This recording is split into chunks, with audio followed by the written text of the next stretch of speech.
Hi friends, வணக்கம். நான் தான் உங்கள் ஜாக் பாட்டர். இன்றைக்கி பார்த்திங்கன்னா நம்ம சின்ன வயசில் எல்லாருமே என்ஜாய் பண்ணியிருப்போம். மண்ணில் விளையாடுறது, காட்டில் ஓடுறது, குளத்தில் குளிக்கிறது, மீன் பிடிக்கிறது, காய்கறி மாங்காய் பறிக்கிறது எல்லாமே பண்ணியிருப்போம். இன்றைக்கி சின்ன பசங்க கொஞ்சம் பேர் பண்ணிகிட்டு இருந்தாங்க. வீடியோவாக எடுத்து உங்களுக்கு காட்டுறேன் ஃப்ரெண்ட்ஸ், பாருங்கள். நம்ம இடத்துக்கு நீங்கள் இந்த அண்ணன் வந்துருந்து அப்போ நம்ம இந்த காட்சி கணக்கை பற்றி இந்த அண்ணன் கேட்டு அப்போ இது ரொம்ப நாளாக மண்ணுக்குள்ளே இருந்தது. 3 வருஷமாக கிட்ட இது இருக்குது. நாங்கள் இப்போ பார்த்தனால இதுவும் கஷ்டப்பட்டு தான் எடுத்தோம். 10ல் 1 பங்கு தான் இது. இன்னும் அடியில் நிறைய போகுது. இங்கே பாருங்கள், இங்கே நிறைய இருக்குது. மண்ணை தோண்டி பார்த்தோம், நிறைய டைப் பண்ணால் அதனால் மாட்டல. கடைசியில் குத்தி பாதி பங்க வெட்டிட்டு வந்துட்டோம்.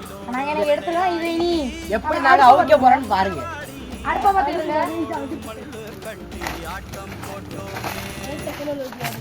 நான் இதுக்குள்ளே போட்டு தான் சமைப்போம். இந்த கட்டையை இப்படி மேலே வச்சுட்டு இது வச்சுப்போம். வீடியோ வச்சு நாங்கள் சாப்பிடுவோம். ஆமாம், சைடு தான் மாங்காய் வச்சுருக்கோம். மறக்காம லைக் அண்ட் சப்ஸ்கிரைப் பண்ணலாம். Like and subscribe.